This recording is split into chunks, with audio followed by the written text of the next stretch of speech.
sicela uBezenzo Mabasi ake siphele inhloko esasuku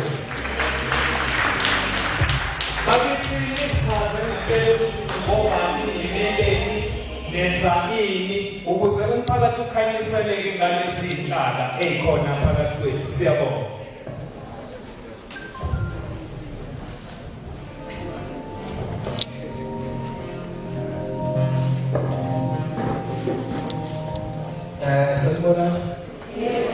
Sanibonani? Njani? Ayisikho. Ibizo lami uBezenzo Mwababaso ngiqhamuka kwi-Faith and Hope Organization. I-Faith and Hope Organization based la eNasenhoek. Inhlangano nje yomphakathi esanda kwakhiwa ikhuluma kakhulu noma esebenzelayo amalungelo abantu ama-human rights, agriculture nama-sports. Because sike sabona ukuthi emphakathini wethu lokho engazuthi kuyashoda kakhulu nokuthi ziningi izikhalo ezigamula amalungelo omphakathi pertaining nama-human rights. So masikhuluma ngama-human rights nje sikhuluma ngawo amalungelo abantu. Ngizoke ngibheke nje mhlawumbe ku-chapter 2 of Constitution yase-South Africa ukuthi under ama-Bill of Rights khona i-right to health, i-right to education, i-right to safety. Ngibona ngizobheka kona ikakhulukazi lezizengabo. So as i-Faith and Hope Organization sike sabona nathi ukuthi under i-safety abantu bethu noma amalungu omphakathi awekho safe. Therefore during 16 days of activism sifuna ukwenza something ezokhombisa ukuthi nathi sinendaba ne-well-being of umphakathi wethu. So esesiyasakhelana sina ezifete lokho ukuthi ngomhla ka-1 okuzobe kuyi-World Day sizokwenza i-event lapho soqala khona ngemarch ezosuka kaNdlovu iye eChutshwayo Community Hall. Imarch nje yomphakathi masifika ngaphakathi ke sizobe sesikhuluma ngama-issues e-safety and e-health. So uFaith and Hope nje leyo kafishane.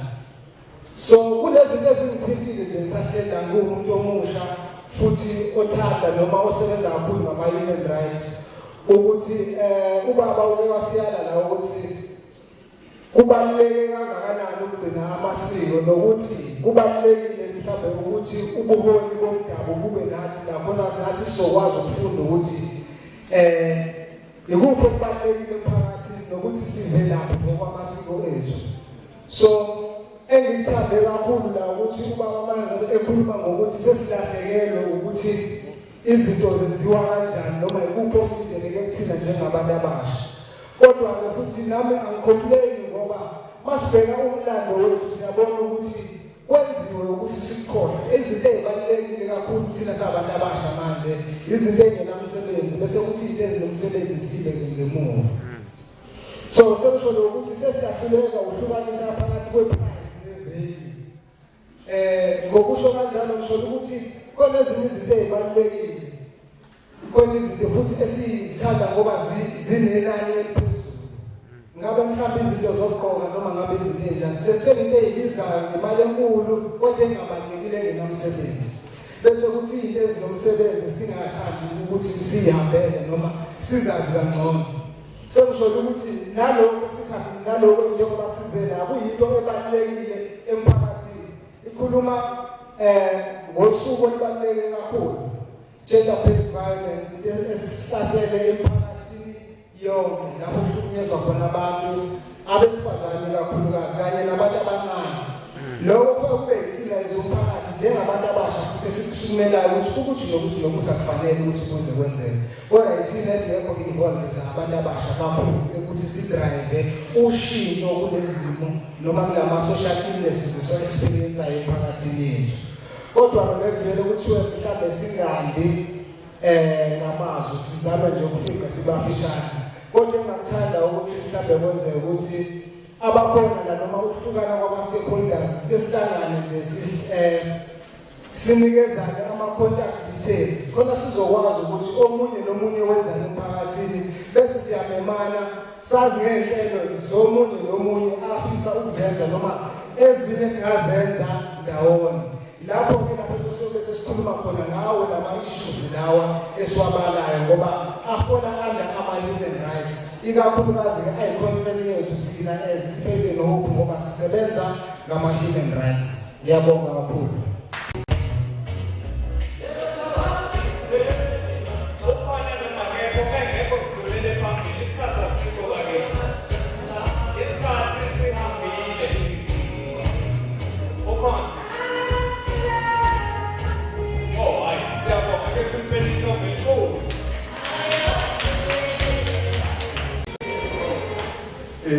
Siyabonga kakhulu ithuba elivela ngala nibalekela ngapha. Lo umphambi wenu uSifiso wakasithole usihlalo uFokonazi i-non-profit organization eyenza ukhaya innovation. Yihle ngokuyisho-ke lena ukuthi mhlawumbe nathi asiqalanga senza kahle endleleni. Sike saqala nathi sahamba indlela engekho right. Kwasho ukuthi-ke umthetho uyaqoqana. Hayi obaba uJama baselasiqoqane sangena ngaphakathi. Kafushane nje akuvelanga kwezingi losi nje la zazokhuluma ilanguage yasemkhathini, sikhuluma impilo yasemgaqweni, impilo yasemalokishini esikhulele kuyo. So nami-ke ngagcinwa abelungu bangigcina isikhathi esu-25 years ngaphakathi nga-end up ngisemva 15 years kuleso sikhathi engangisinikwe. So-ke njengala ngoba mhlawumbe umuntu ekhuluma under iFokonazi silwisana nobugebengu ngoba kuyinto esike sayenza phambilini futhi-ke siyayazi ukuthi isukaphi. Ubugebengu abusuki ngalesikhathi umuntu ebamba omunye inkunzi kodwa buqala emqondweni. Ngalesikhathi nje usaplana unalezi zinto ey'phenduphendulayo emqondweni isikhathi esiningi uma zingekho emthethweni ziye zikulide zigcine sezikulidela ngaphakathi. So-ke engifisa ukusho-ke ngalolu suku olubaluleke kangaka esizokhuluma ngalo kakhulu ngokuhlukumezeka noma nokuhlukumezana emphakathini. Sifisa ukuyigcizelela into ethi asike sikufundeni ukuphilisana. Sithi-ke thina kunelanguage ebalulekile ekufanele sikwazi ukuyifunda le ethiwa i-love language. I-love language ayigcini phakathi kwabantu abathandanayo ngokobudlelwano bezokuthandana kuphela. Kuyaba futhi uthando lamzali nomama, abelamzali nengane, kuyaba futhi uthando lukabhuti nosisi, kuyaba futhi uthando lasemphakathini ngoba siyakholelwa even kulento ethiwa i-brotherhood. Ukuze sikwazi ukuphila kahle, kufanele sifunde ukuphilisana.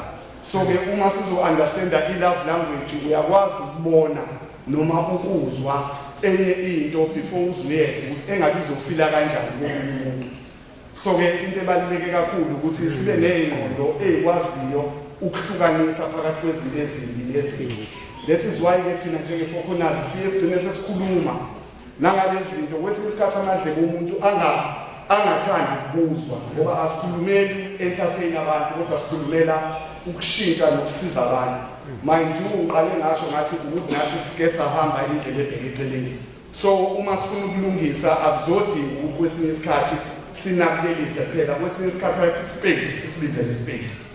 So uma uzobuka for example into ethanda baseceleni kancane ubuka lento yewunda ubuka lento yamaphara. In most cases sike sibuka generally sibuke wona njengabantu ababhekayo. But thina njengeFokonazi ngoba sinama programs amaningi ahlukahlukene. Amanye ama-program esinawo sinale ethiwa i-source of the net. La sifuna khona umsuka wayo into. Even noma ukhuluma nge-gender based violence sifuna ukufika ekutheni kusukaphi. Singanamatheli ekutheni sekwenzakaleni ngoba it's an end result ukuthi kwenzakaleni. But fanele siye la eqala khona. Akeke nje ngibuyele kancane-ke kule khona sizosibona isithombe engizama ukusigwema.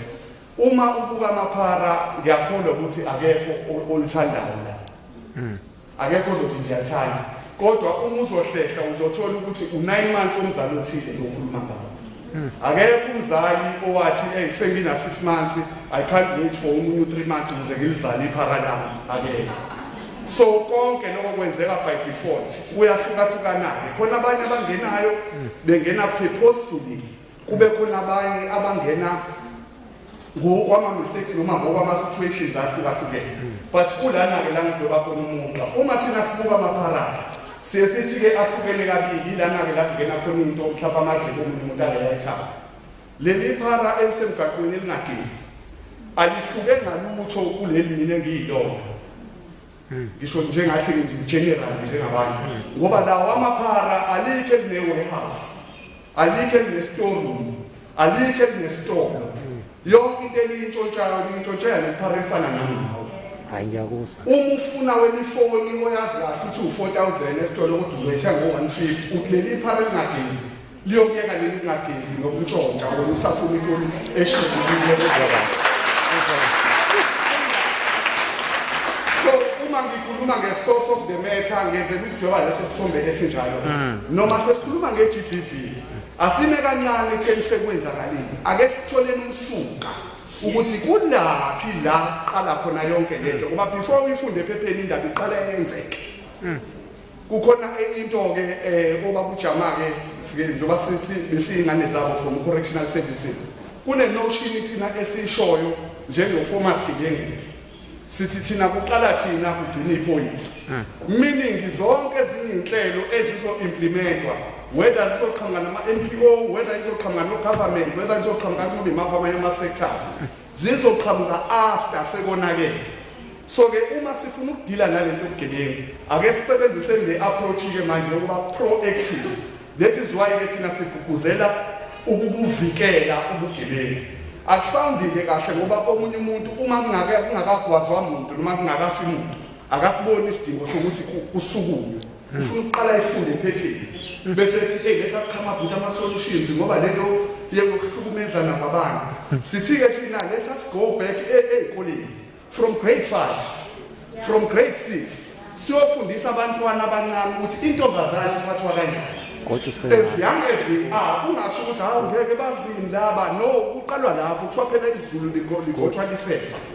If usinga-implementa ama-program azokhulumisana nabo emntwaneni babo sibafundisa ukuthi intombazane uyiphatha kanjani, umfana uyiphatha kanjani, intombazane ayihlukumeze ngoba uma sofokasa kakhulu kuloko ukuthi sesidila nathi sodwa sizoyimisa kancane direction. Angisho ukuthi akufuzile sikwethe kodwa akube u-30% wethu sisodwa kodwa u-70% siwubhekise kwi-youth ngoba ila inkinga iqala khona ngoba thina sinale belief yokuthi uma udila nalezi efana no-gender based violence ungasebenzisi le approach esiyishoyo awuhlukile nomuntu osusa ulwembu endlini ngoba ethi uzama ukuqeda ulwembu.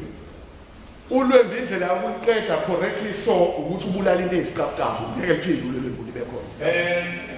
Umuntu ke mfowethu olwisana nobugebengu uyazondwa akathanda.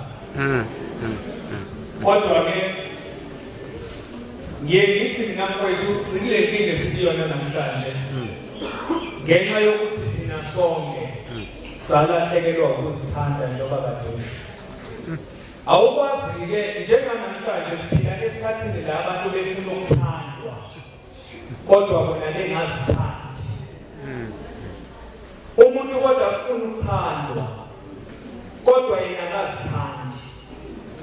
Uma ngase siqale kulento yokuzithanda thina nokuzazi yonke enye into embi ngeke isenzeka ngoba uma ngizithanda kufanele ngilwele ukuthi angingatholakali ey'ntweni ezimbi ngoba ngiyazithanda. Bese kuba khona lento yeyincisa buchophoza kithi. Uyabona igama elithi umakhelwane alinje ngoba siliswa noma siliqoma lakhiwa amagama amabili. Elokuqala umakhi ngoba sakhile, ngoba sakhelene, ngoba sakhana.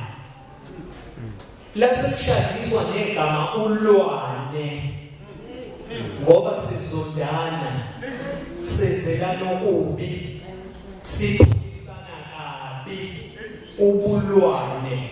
Bese kuba kuwena-ke ukuthi wena umakhelwane wakho umuphilisa ubakhi noma ubulwane na.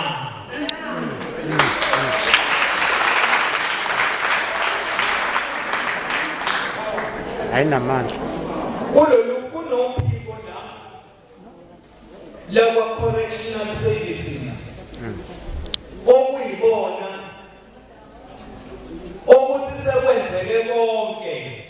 eyinkantolo bese beyogcinwa abafowethu nodadewethu. Asingakhulumi ngazakodadewethu abagciniwe. Hayi nabo bakhona. Sabafica mfowethu eWestville. Mfowethu ngangiseMedium B.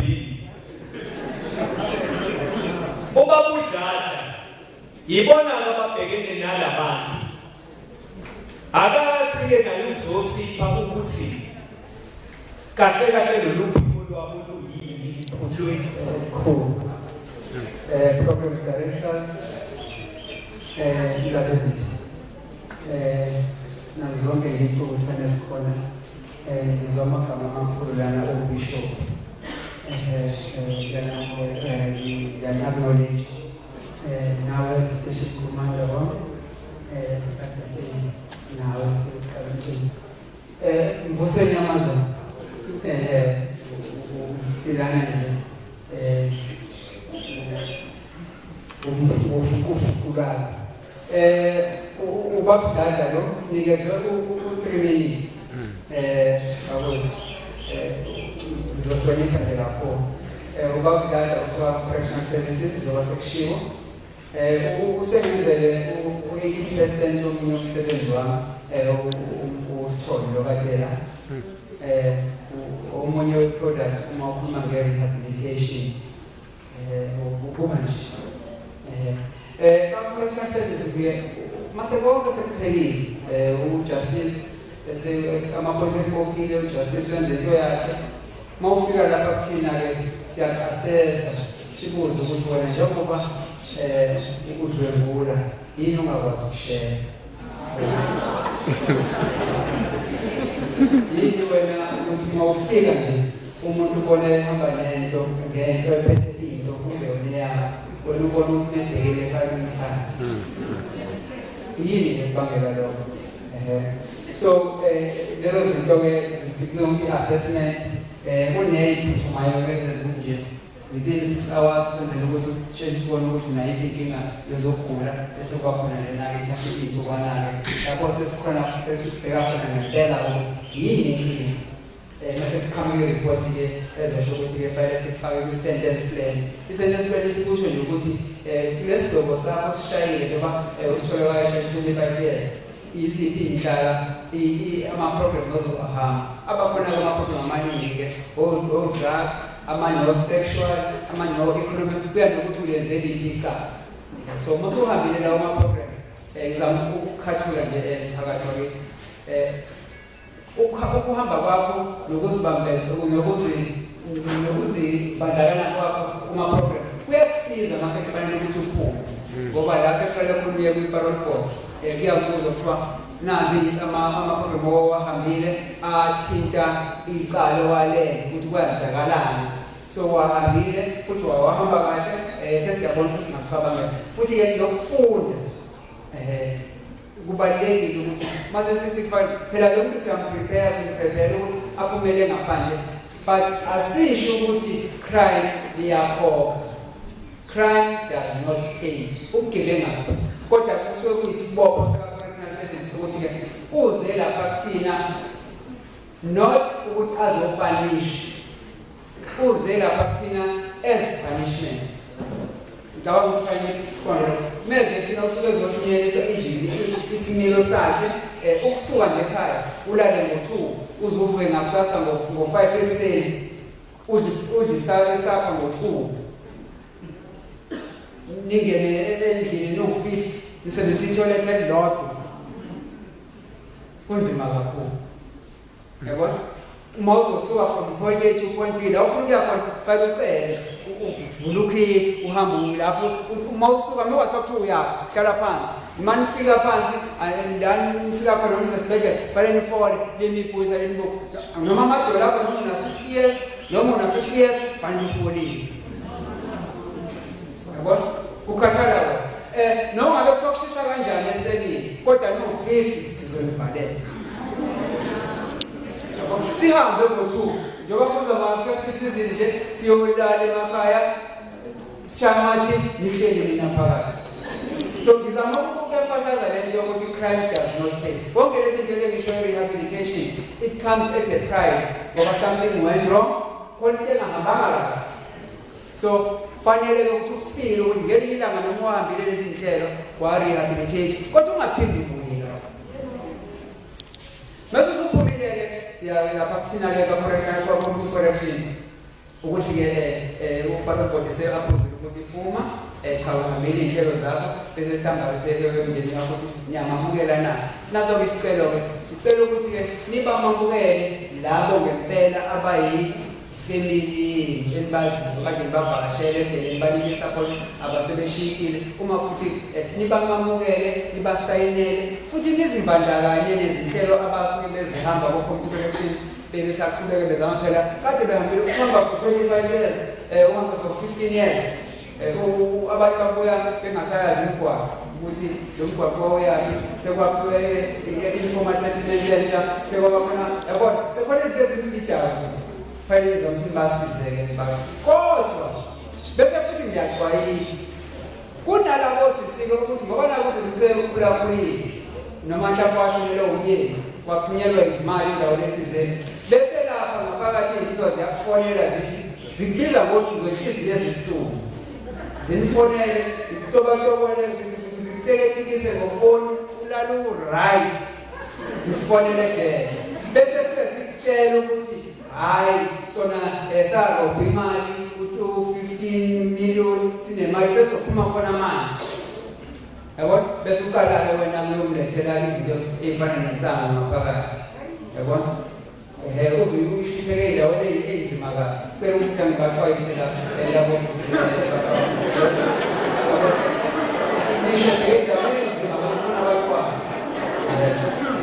ukuthi nje okokuthembisa ukuthi ngine sephuma le mali ozokuyana kanti umuntu udonsa ulive. So ngiyaxwayisa kodwa nina njengoba kwi-festive season nje akuyisho nje ukuba ngo-festive season siba nenkinga. So ngiyacela ukuthi-ke ningakwenzi-ke lokho nje ngoba ngibona la ethi crime angithi crime awareness. Uma wena wenza lokho ku-affecta i-crime ngaphakathi kuyayi-perpetuate i-crime. Uma wena lo muntu engaphakathi ufike umlethele idaba uku-perpetuate i-crime lana sikhuluma nge-crime awareness.